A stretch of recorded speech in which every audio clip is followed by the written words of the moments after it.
All right, let's go ahead and get started. My name's John Kranz. I'm with Compass Games, and I want to thank you for joining us for this live stream. Or if you're watching this later, thanks for checking out the video. The goal today is to basically give you a quick update on some news regarding Compass Games, and primarily to also answer your questions. Hey, Chuck, good to see you joining us today. So what I want to do first is I'm going to share my screen just to cover a few things. So let's go ahead and do that. So we're just going to pop it open right now, and hopefully we'll be good to go. So hopefully you're seeing my screen now. And again, this is the Facebook page, which we're broadcasting from. But I want to talk first a little bit about our schedule. We get a lot of questions about our release schedule of Compass Games, and this is just a shot of our home page. And what you can notice here from the home page is on the left side, we have our release schedule. And then on the right side of the screen, we'll just give a running list of our recent releases. So as far as what the big news today is, actually this happened yesterday. We started shipping Bitter Woods Designer Edition, the second printing. So it's a straight reprint. So it's back in stock. And that actually started shipping earlier this week. So I'm going to be, after this session later today, I'm going to move Bitter Woods over to the recent releases column on the right. So Blood on the Ohio will be our next release, which is officially scheduled for May 9th.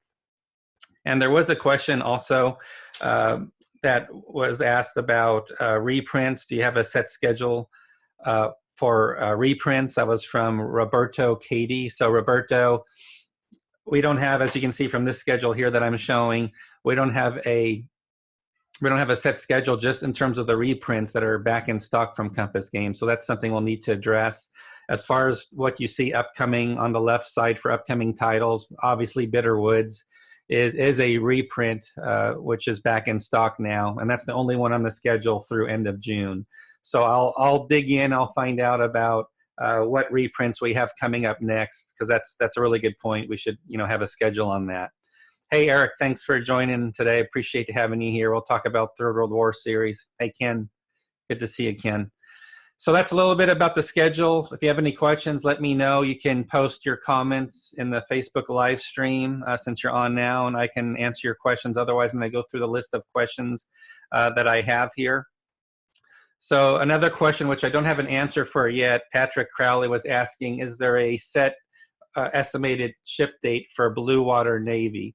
So Blue Water Navy, as you can see here from the schedule, it's not posted yet for the next 90 days through end of June. So that's where I go back, contact Compass headquarters and literally just ask them that question. Do we have a set release timeline for that game yet? I'm not involved directly in that project, but we do have a game developer that's actively assigned and actively working on that design. So I know that it is being worked on. I just don't have an answer for you today, Roberto, about a release date for Blue Water Navy. So next, oh, and by the way, I didn't show the Bitter Woods release. I just talked about the Bitter Woods reprint. Again, no changes from the common question is what's changed between this version, this edition of Bitter Woods and what Compass sold previously. And this is a straight reprint. So there is no new game components, no changes to the game components. That's a common question. So again, Bitter Woods, which you're seeing here on the screen, it is now available, started shipping a few days ago. And if you don't have a copy, definitely want to check it out. It's by designer Andy Heller. So next question was again from Patrick Crowley, and Eric is online here as well. So the question was, can you give us a progress update on the Third World War series? So I'm going to talk a little bit about the Third World War series for the next 5 minutes to give you a detailed update on where we stand with the project team. We have Eric Ferragos online right now. He's part of our project team for Third World War series. Just to give you some background on this series, this is from the Board Game Geek page, and it was published by GDW as a set of 4 different titles. You can see the 4 titles here: Arctic Front, Persian Gulf, Southern Front, and the Third World War. So what we're doing at Compass is we're working with the project team. We have about 5 or 6 team members. I'll show you the project site here in a moment. Eric's a member of the team. And our goal is following our designer signature edition approach. That's where we partner with the original designer of the game. We basically check in with them, what changes, if any, do you want to make to the design, because now you have the opportunity to make any changes you want, because you're getting a second chance at it. And also, we then really focus on finding people with great experience with the series, because we need some experts to really work through what can we enhance in the game. I'll talk about that in a moment, what we've done already. And what we basically do is we take those lists of enhancements and we present those to Frank Chadwick end of the day. And our basic goal is we want to reissue a new edition of Third World War series, and we want to stay as true to the original as we can. So a lot of folks, when they see perhaps a game's been redone, has maybe a second edition added to the title of the game, but the design may not look anything familiar to the original release. And that's just a question of approach. That's one approach you can take. You can do a second edition and completely change the game completely where you can't recognize it from the original. We don't take that stance with our designer signature edition approach. Our approach is, if it's not broken, don't fix it or don't make any changes for change's sake. But we will find out from player feedback or from the designer, what needs to change, what is broken, what definitely can be improved, and we will do that to the standard game. And then what we'll do is, if we have ideas to update the game, we'll probably throw those into an optional rules section. So just to give you an idea of our approach, is we're not looking to muck around with the design. We're trying to pay homage and support the original designer, but we're also going to tap into the various experts we have for the game that are part of the project team. So we're actively working on the Third World War series right now. So here's a screen. Here's a view of, we're using Basecamp. I use Basecamp for all projects, for all game projects. And you can see from the very top, the little circles, we have, about 8 or 9 team members. We have Joe Youst is doing the graphics for the game. Obviously, Frank Chadwick will be involved more in an advisory consulting role. So the project team itself, such as Eric and his colleagues, we're working through the project team to find out what enhancements we can make to the game. So from the message board, you can sort of get an idea already what's been done. So our first mission, as we put it, it's the 4th topic down. Our mission number 1 for the project team was look at all the game markers that were provided in the original 4 game titles. And is there an opportunity to add more game markers to Third World War series? Again, the idea is not to change the game, but how can we enhance gameplay and make it easier and more playable for the players? So the project team got together. There were actually 150 postings. I'll actually go ahead and we'll navigate there. And you can see my intro message. What our mission number 1 is, do we need any new game markers, or do we need to improve the design or add mnemonics to any of the markers? So you can see here we have 150 messages going through everything. End of the day, we did finish with a formal recommendation for game markers that I want to share with you. So we're going to have dedicated counter sheets, marker counter sheets. We're packaging all 4 games in one box. And you can see here, this is a counter manifest just for the markers. So marker sheet number 1. The second column, you might have trouble seeing this. I'm going to zoom in a little more. So I'm going to highlight column B. So is this a new game marker? So part of the assignment for the project team is, can we introduce new markers to make the game more playable, easier to play, because there's other things to track. So we are adding such things as additional markers for air superiority by theater, additional markers for air transport. We didn't have a game turn marker, believe it or not, in the original release. So that was a pretty easy call, obviously. We added additional disruption markers. We didn't have one for the 8-9 proficiency units in the game. So again, very good details. The project team really understands the original game. They own the game, and we're able to really focus in on what are the net new markers we need. So the main area we focused on adding markers was for territory control, for geographic objectives, and for objective control, rather, for Pact, Warsaw, and NATO. And also, we're adding some generic markers. And the way the generic markers will be used, sort of like we can call them spade markers, if you will. So there is one facet of the game, which is combat declarations, or say there's anything you need to track as far as unit status. So we're going to have generic markers that are added to the counter mix. So if you want to use the generic markers to track your combat declarations or anything about movement, whatever the unit status is, you'll have a bunch of those markers available in the game for the first time. So again, just to summarize on the work we've already completed for the game markers, we're going to be adding at least, I'd say, 100 more game markers to the game as an FYI. We also then turned our attention to the actual combat units themselves.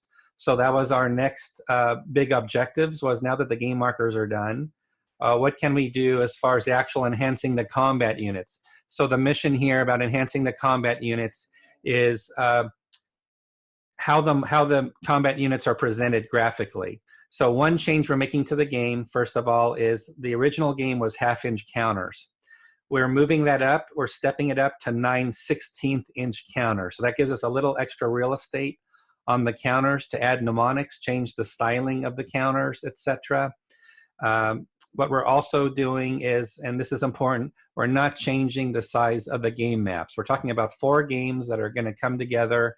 The good news is, from the original GDW perspective, that the size of the hexes are quite large. So we can easily fit the larger 9/16-inch counters on those maps. So you're not going to have to worry about, oh, the maps are going to completely blow up and they're not going to fit and be manageable anymore. Consider it basically the same hex grid size. If you own any of the games already, it's going to be the same hex grid size, but again, the ground units are going to be larger. So we've had discussions, we've had ongoing discussions around the game counters themselves for Third World War series. So there's been a lot of talk about that, and Joe Yaus is basically, here's an example from Greg Warren, sample layouts, how can we change the layout, add more mnemonics. So we had a full ranging discussion on what we can do for the combat units in the game, and that's now sitting in the lap of Joe Yaus. So right now the status of the game is the marker manifest. It's about a counter sheet and a half, all the game markers, adding 100. That is complete. So Joe Yaus is going to get those markers created, those counter sheets created. Next, we completed all the work around all the combat units in the game. So that work is all done, and that's what Joe Yaus will be doing also, the new updated design to the larger 9/16-inch counters for Third World War series. So that is also done. So Joe's going to be off working on that. We do have a date and goal in mind. So we have the Consum World Expo that I'm hosting on starting June 23rd in Tempe, Arizona, our 18th annual event. And we have a group of about 5 or 6 players that signed up for the entire combined Third World War series.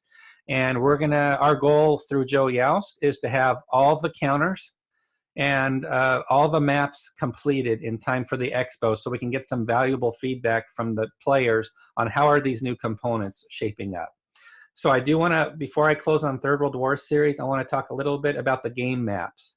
So let me just pull up a diagram here. So what I'm showing now, and this is a big change because the way GDW originally packaged the 4 games, they had smaller paper maps, and now we have the opportunity to go to full-size 22 by 34-inch game maps. So what I'm sharing with you here is the work and analysis Joe Yaus did of what the territory is that we need to cover from the original 4 games. And if you look closely here, you can see map A being a 22 by 34, map B, map C. We've got a lot of coverage from the original game.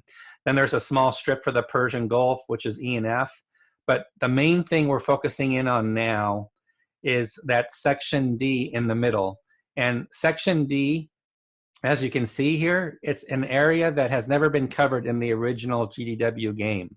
So we're making a decision now. We haven't made a final decision yet, but I think what's going to happen is I think it makes the most sense that we're going to need to research what this central area of Russia looks like and how we can go ahead and map that out so we can have that included in the game.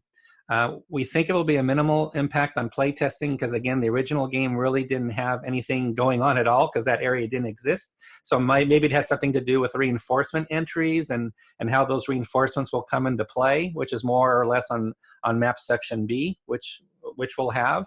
So, and we are looking for help. So if anybody has any good maps from the 1980s, which is the era of this game, we have to come up with the missing section here. This map D, if we're going to follow this approach. So that's the main bit of work. That's going to be the hardest bit of work to do that Joe Yaus is going to have because he has the marker manifest. He has our team's recommendation for the ground combat units to get that done. But we have to figure out map D for Third World War series. So I hope that's a good background. I don't know if there's any other questions about this project. Again, we're not looking to redesign the game, as I mentioned. We're looking to pay homage to the original and make it better. And I've talked about some of the enhancements already.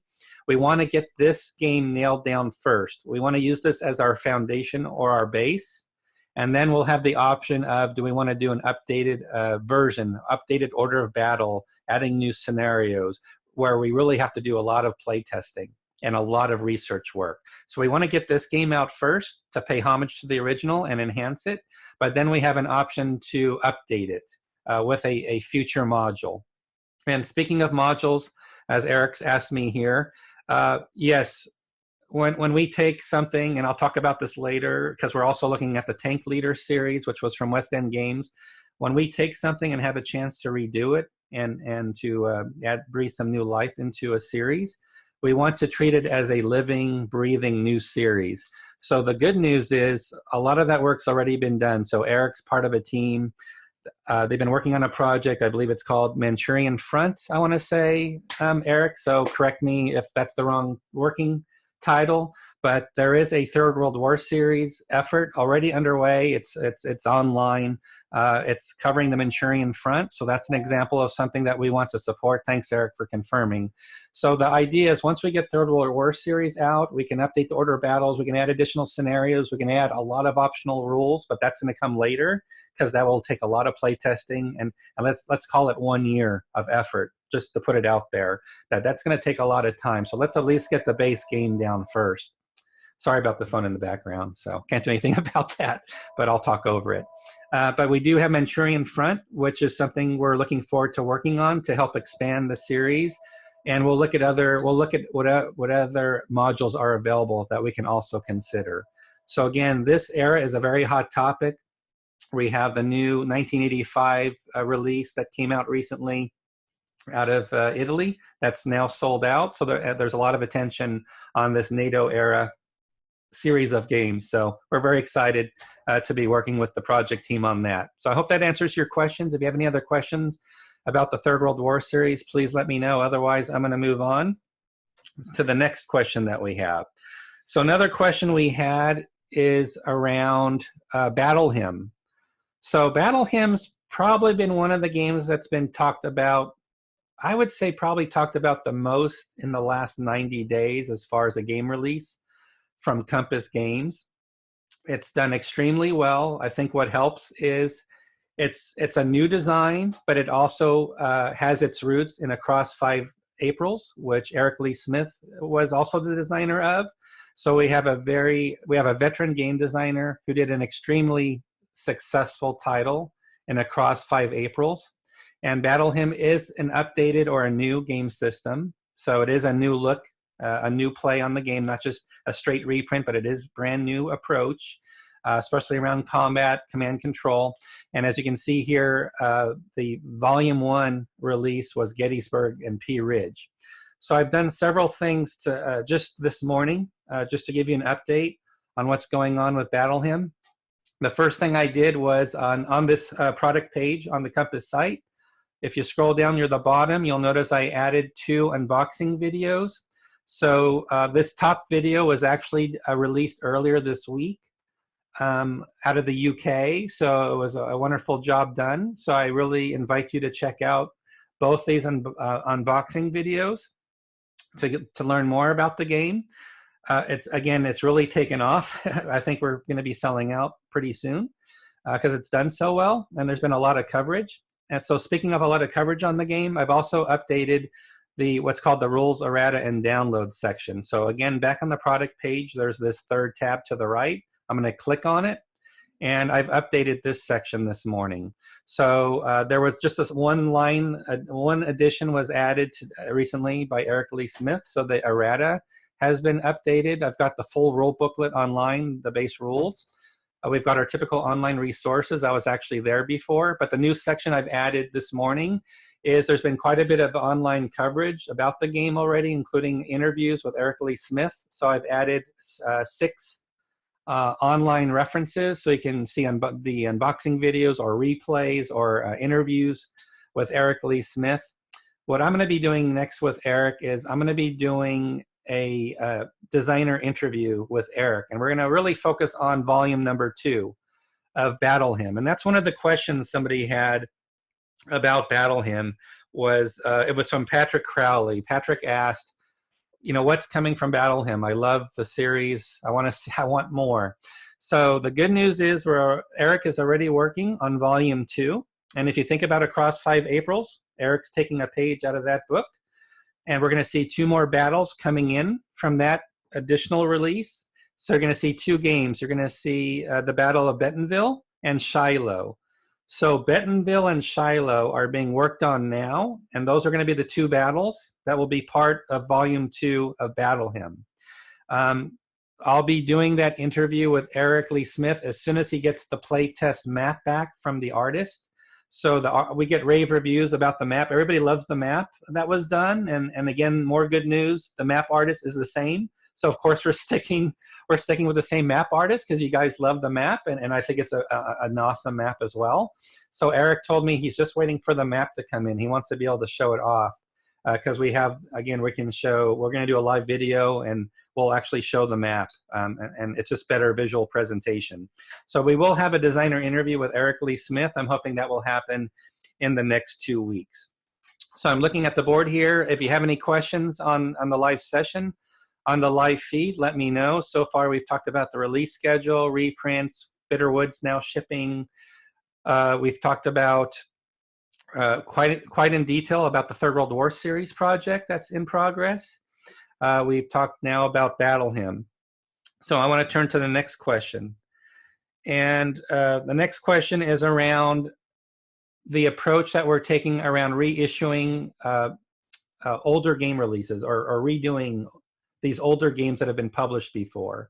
So to give you 2 examples of that, we've done what we call the Designer Signature Edition approach for the African campaign, which was originally from Jedco, way back in the day when I was actually young with no gray hair and no glasses. So we paid homage to that John Edwards design. I worked with him on that design, and that was our first Designer Signature Edition release. The basic concept is we'll look to enlarge the components if we can. We'll redo all the components. So everything gets redone. We look at playability, much like I talked about the Third World War series. We ask basic questions. What markers were missing? What player aids were missing? How can we do the combat units much better with mnemonics? How can we up the presentation value of the game? Basically, the game should look like it was published today, not that it was published 30 or 40 years ago. And really the best example of that is Red Star White Eagle. So that's actually a game that was not broken at all. It's an awesome game. And I literally spent 2 years trying to find out how to reach out to David Williams, the designer from GDW of that game. It's a wonderful game. Great topic. So finally tracked David Williams down. And again, the same approach. We asked David Williams, do you want to change anything about your design? Now's your chance. His answer was no. And also the gamer feedback was, no, don't change Red Star White Eagle into something else because we love the game. Maybe it's just hard to find on eBay right now, etc. So we had a great opportunity, and I invite you to check out the unboxing video. So I'm actually going to navigate here really quickly back home because I do want to show you. If you can, check this out. And the reason I want you to check it out is because it really explains in a nutshell what the Designer Signature Edition approach is all about, because some people have questions about it. So this bottom video is my unboxing. But you'll notice from the picture, I do a comparison of the 1979 edition release, which is pictured here from GDW, and then I contrast that and I talk about how we approached it from a Compass Games, doing it brand new and how to make it look new approach. So I go through everything about the original edition. I talk about what we can make better to enhance the game, and then we show you how we executed on it.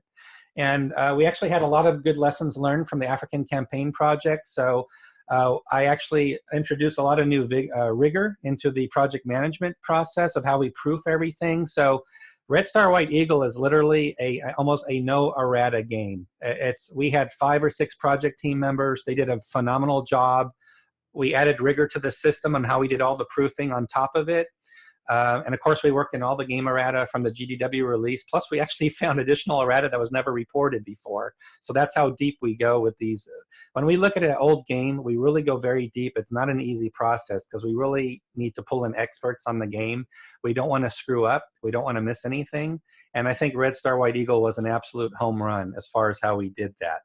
So the question is, how do we approach doing these older titles and redoing them? So specifically, the question is, what other titles are you looking at doing this designer signature edition approach for? Well, I'll mention our next release, and that's going to be Forgotten Legions. So again, looking at past designs, which I think can benefit from a updated version to look like a brand new product and given a new treatment. I approached Vance von Boris, and we talked about Drive on Damascus.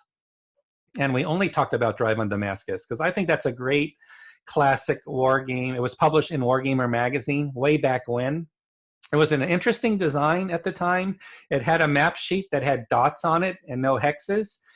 But the feedback from players, which I've asked on the Console World forum, I have asked this question because it's part of the project, is do we want to take the opportunity to go back to a traditional hex grid-based map?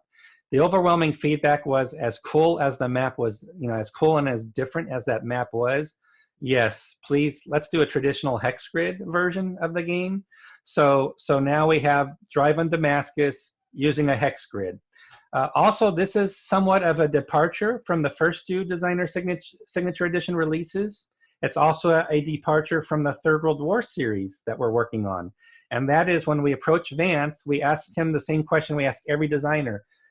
You're getting a second swing of the bat with this game. Do you want to do anything different? And Vance raised his hand and said, oh yeah, no, there's ways I can improve this game. I can update this game definitely.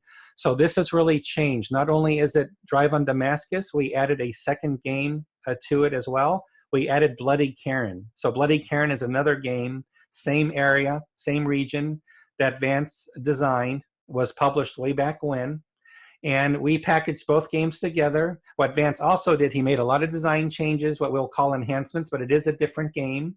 And these two games, these two battles, use the same common set of rules. So for the first time, the biggest changes are the map to Drive on Damascus is now hex grid based. And both games now share a common set of rules. And there's a lot of new rules. So Vance wanted to really update, roll up his sleeves and make a lot of enhances and updates to this design. So again, this will look a bit different for sure than the original. But again, this one is coming out in June. We expect to get this out in June, and we're really excited about getting this game out. So again, this is another example of how the Designer Signature Edition approach. It might not just stick to the original approach the designer took, because if the designer wishes to make changes, we're going to fully support that. We're going to fully support those changes they want to make as they feel it's going to be a better game in the end. So that's what we have coming out next. Now, there are some additional games that we have announced that it will follow this approach of Designer Signature Edition as new additions. So I want to mention a few more. So I'm working right now as well with Bruce Maxwell. Bruce Maxwell is the designer of NATO, the next war in Europe. So again, NATO is in the air. We're back to 1980. It's the hot topic right now. So yes, we're working on a new edition of NATO. I've been working with Bruce. We're going to start play testing. You probably saw me announce it on Facebook about 2 or 3 weeks ago that we're going to start play testing next month. Same question went to Bruce. What do you want to do to the game? And I can give you an update on that.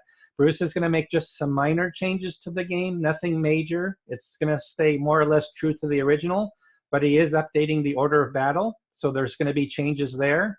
And that's what's triggering the play testing, because we're making some order of battle changes as part of this update because of the new research material and things that he has learned. And there's 2 or 3 things that we've got player feedback on that Bruce is fully aware of that he's going to be addressing in this new edition as well.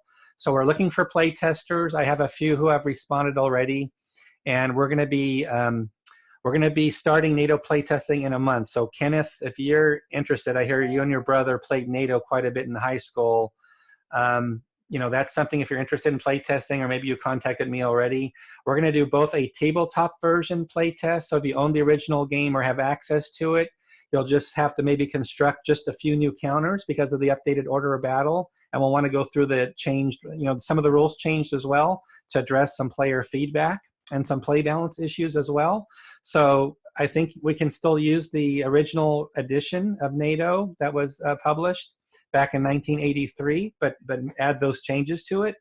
Otherwise, I'm working with Joel Toppin, and he does a lot of Vassal work, and he's going to update the Vassal kit that's already available for download for NATO, and we're going to update that once we get the feedback from Bruce Maxwell of what additional counters we need, etc. We'll have Joel add those to the Vassal kit, so effectively it will be updated in that manner. The only change we won't be doing to Vassal is we're obviously redoing how the counters look and everything. All the presentation, the map, the counters, everything gets redone. We try to improve it. We're not going to do that in Vassal because we're just play testing. We just want to make sure we get play balance down right, and then we'll focus on the overall presentation. Jason Wintz asks, what about Hearts and Minds? Jason, yes. So I do know that game has been announced, because if I go back, it's not listed here anymore, but we did list at one point Hearts and Mind. If I go to, I think it's under pre-orders, under the pre-orders page, if you go to pre-orders, I believe we have Hearts and Minds is already listed. And let me see, I'll try to see if I can find it here. I don't see it right now, so maybe it's a no-go. But I do understand, I do recall seeing something about that, Jason, that it's something we're looking at. Obviously, I can't find it right now as far as my search goes, but I believe that is one. It's not one that I'm going to be involved in, but I do believe that's one that we're actually looking at. So yeah, definitely. So what other games are we looking at, Designer Signature Edition-wise? I announced a few months ago we entered into agreement with John Hill's estate because he was the designer of the first game in the series, which was Eastern Front Tank Leader. And then we had the other designers involved in Western Front Tank Leader and Desert Steel. We're actually starting up that project later this week. We're going to start with Eastern Front Tank Leader. And the way we're approaching that is we're going to pull in experts of the series. So I know Marcus Stupner, who on the Console World Forum, he's done a lot of add-ons and done counters where Kerry Anderson's helped him out. So Marcus Stupner is going to be one of our experts or team leads on the project. But the really good news is the designers for both Western Front Tank Leader and Desert Steel are on the project team for Eastern Front Tank Leader.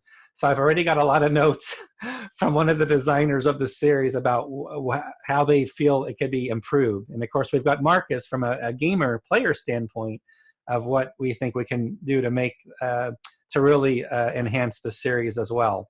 And it's the same series approach as Third World War series. So you see these three games here. So of course, we're going to release these three games separately, starting with Eastern Front Tank Leader. But we're also going to do new games. And I'm very excited about this. I want to do new games and modules based on the updated system we have. So I know one's already in the books. One's going to happen for sure, because one of the designers, I believe it's the one who did Western Front Tank Leader, he's got a completed design already that was never submitted back in the day to West End Games. So we have a brand new design, a fourth title, if you will. I won't say more about it than that, but I want to see us do battle modules more or less, because we see these geomorphic maps. What I want to get into is more of historical situation battles and offer those as separate modules based on that system as well. So that's going to require historical research, the order of battles, etc. But that's something I see coming down the road, because we want to make this a living series and go beyond just these three game releases. So I'm just checking the board to see if you have any questions. Let me know. Throw your questions in the comments section. In the meantime, I'm looking here. Phil Mowat asked, I'd like a session on game development and what can be done to reduce the number of broken games and ones that contain a lot of errata. So that's something I felt, I'm not saying it was broken, but I was surprised with the African campaign. We had some slips through some cracks happened there. We addressed it, however, with the counter errata, so everybody got the corrected counters. But there was a lesson learned for me personally as project leading the project, And as I mentioned, we added some new rigor to our projects of how we prove things. So I want to do a separate session on that. I'll do a separate session, and I think Red Star White Eagle will be an excellent session to do it on, because I can walk you through every little thing we did, what we learned from the initial project, and how we made that really almost an errata-free game. So yes, to your question, Phil, I'm going to do a dedicated session on that, and I'll be happy to do that. There was another question from Steve Carver. Sorry for the possible touchy subject, and I'll just read his question. Compass Games, about the Compass Games price point. For me, the first thing when deciding to buy a Compass game is what's physically in the box and the related cost. When you compare to other companies, in my opinion, the price stands out. Compass games look great and can make up for the higher costs. So first I should say thanks, Steve, for sort of the thumbs up that you recognize it's a higher price, but you're happy with what you see happening. So just to give you sort of the overall breakdown on how Compass approaches the pricing and how we see that playing out. First of all, if we were going to use, say Walmart pricing compared to a neighborhood shop as an example. Why does Walmart have lower pricing compared to the neighborhood store? And well, it's economies of scale. It's if you've got somebody the size of Walmart, or let's say it's a Euro publisher. If you do a Euro game, maybe it's 10 to 20,000 units published at a time. So that really drives the unit cost down. So there's going to be something that's always going to speak to the price in terms of the print runs that are done. But more specifically, and I think this really goes to the point, and I actually talked to Steve Carver about this already, or he read my comment earlier, and he said, that's really all I needed to know. I get it. And that is that if you look at all Compass games up to now, pretty much all of them are done, they're printed stateside, domestically in North America. So it's American printers we're using. So if you compare that to, say, using a printer overseas, there is a big difference in print cost. So when you look at it just from a pure print cost perspective, or a costing equation perspective, it's much cheaper. You can get much lower costs going overseas with all your components than, let's say, in North America. So there's that. So that comes into play, and as Steve mentioned when he saw the answer, he goes, that's really enough. That's all I really needed to hear. That sort of explains the difference, at least to me. But I do want to mention there are also some opportunity costs or some side benefits to you as a customer that I want you to keep in mind. So one thing to keep in mind, or two things rather. The first one is, since we're printing here in America, it means you're going to get games faster from Compass. So when you go back to the Compass schedule and you look at our release schedule that we have here, which I'm going to go to now for our upcoming games, I maintain this list, usually looking at the next 90 days moving forward. We get games out. I think most of you will agree our games are coming out on a pretty steady flow, because we don't have a 3 to 6 month wait for a product to ship back from overseas. So that helps us with, I think, in the consumer's mind, or you in the gamer's mind, that if you're excited about a game, we're not adding 3 to 6 months to the schedule for you to get that game. Yes, it means there might be a higher cost because, yeah, we're printing locally, right? So that's sort of how that plays out. And there is another factor I want to mention as well, and that is we do offer pre-order pricing at Compass, but we do things a little differently. And first I want to say the pre-order system is a wonderful system. It came out many, many years ago, and I think it's done wonders for the hobby. It's made a lot of games get published that normally probably wouldn't have got published before, because the publisher wanted to see or have confidence that the game would sell before incurring those print costs, especially if they're stateside. So but we all know about the pre-order system, and there's a lot of great things about it. No question about that. But there is a difference of how Compass Games approaches it, and I just want to add that. And that I think does somewhat play into the whole cost structure, and that is Compass will accept more risk up front. And the way Compass adopts more risk up front is we don't look for a pre-order threshold number to hit before making that print or not to print decision. So basically, when we work with designers, one of the questions they ask is, what's it typically going to take to get this game to market? And what we will tell them is, well, the quality has to be there, has to be a finished design. We have to talk about play testing and development, how that's all going to happen. Like I'm involved from a project perspective to make sure things happen appropriately, from a quality control perspective as well with the components. Same for Ken Dingley and Adam Starkweather and everybody else. So we still have those discussions, and those things still will determine when a game gets released. But one thing that Compass won't be telling a designer is, oh, we have to wait for the pre-order to hit a certain level. We need to see 300 or 700 or 1,000 pre-orders first, and then we'll make the commitment. So Compass does accept more risk up front, that when we look at our schedule and we work with new projects, we do make that commitment up front that, barring any unforeseen complications with the game itself, we want to make sure it's a quality game that's going to be successful. We're not waiting for any type of a pre-order number to hit. So again, there is still the benefit to the customer that you can save money. I think our typical pre-order is 25% discount. And of course, it's a real help to Compass to get that money direct as well. So we're very excited. We're very happy to see the pre-order system supported. But again, just to wrap up the answer, again, the print costs are going to be different in America. Compass is going to absorb some of the risk up front. We're going to make that commitment to get games out on the market. So all that sort of comes together, and that's how that plays out. So let me see. Michael Wheel asked, what happened to Blue Water Navy? What happened to Blue Water Navy was I was originally, several months ago, assigned as a developer to Blue Water Navy, and then I got overrun.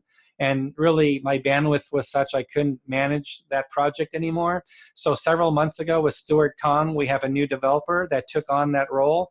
And I understand he's doing a wonderful job, Michael. So that game is being worked on now. I reached out to Compass earlier today to see if I can get a updated release date for Blue Water Navy, and I haven't got it back yet. So probably the next time we do a live session, I'll have, or if I find, as soon as I find out, I'll tell you what, I'll update the webpage for Blue Water Navy, and I'll update it with what the new expected release date is. That okay, Michael? I'll do that. So we'll get the answer on that. So if you have any other questions, please post now. Otherwise, I'm going through the list of questions here. I don't think I've missed anything. So Rick Herrick asked, actually there was a question, was it a conscious decision to start doing the Designer Signature Edition series, or did it just sort of evolve from various opportunities?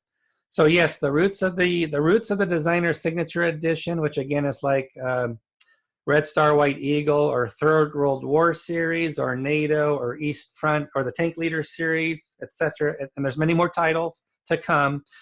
The way that started was how I first started able to publish back in the year 2010.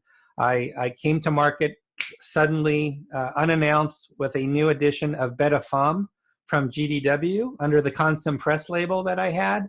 So I was just doing a regular day corporate job, and I wanted to just publish for fun because I always wanted to manage a game project, and I loved Frank Chadwick's Beta Fom game, the Series 120 from GDW. But again, it was a Series 120. It was a small game with small counters, a small booklet, and I'm like, no, this could get the full map treatment. It could be larger counters. So we did a full map, 9/16" counters. Todd Davis did all the graphics. And that's really the roots of Designer Signature Edition, because the idea is to pay homage to an older classic design and bring some new life into it and to improve it. So it started way back then with Beta Fom. It's been delayed, but it's also happening with Russian Campaign with John Edwards. So I met with John Edwards, and this goes back a ways now, but he didn't want a lot of crazy changes made to his game. So we're sticking true to the original Russian Campaign, although we'll add some optional rules, and then we'll add some experimental rules over that. And that's something that I'm just waiting to clear the decks on. We're going to do some final proofing. All the components are done except for the rules for a Russian Campaign, and that will go out under the Consum Press label, because that was something on pre-order about 2 years ago, 18 months ago, and I have to get it out. But again, so to Compass Games, yes, absolutely. So that's where the approach started. What classic games are out there? So we've talked to Vance. We're doing Drive-In Damascus and Bloody Karen and the Forgotten Legions release that we've talked about already. That's our next release. Another one we're doing is with Jack Green. So if you're familiar with Jack Green, we're doing Fleet Admiral 2, which is the Battle of Jutland, sort of like a pseudo-monster game. It's going to have about 4 maps if you do the entire Battle of Jutland, so it can get very big, but we're going to have like 13 to 15 smaller scenarios. You don't need all the maps, so it can be much smaller as well. But we've really redone. It's really been redone. so Fleet Admiral, that's going to be sometime next year. Is a designer signature edition from Jack Green. Jack's made a ton of enhancements to the game. So I'm really excited about it. The counters have both the side view silhouette, the old style side view silhouette to Fleet Admiral, and then we're doing a top-down aerial view. So you'll have two sets of counters to decide what you like more from a visually pleasing perspective. So a lot going on, but I hope that answers your question, Rick. So yes, designer signature edition approach. Started by accident with Beta FOM in 2010. We've got now African Campaign's been released, Red Star White Eagle's been released, Forgotten Legions is coming next in June, and we've got a whole bunch of other projects that are active right now going on that I've already mentioned. So we're going to see a lot of that in the future, and of course we're doing a bunch of new game designs as well. So that's just one small effort from Compass that we're doing. All right, well, I've answered all the questions that I believe I see here that have been submitted to me in advance. So just looking at the board here, are there any plans for Enemy Action Volume 2? So Michael Wheel's asking about Enemy Action. If you're not familiar with that, I think most of you probably are. That's by John Butterfield. I'm actually working right now on a different John Butterfield project, and that is his Bulge design, which was first released in electronic format.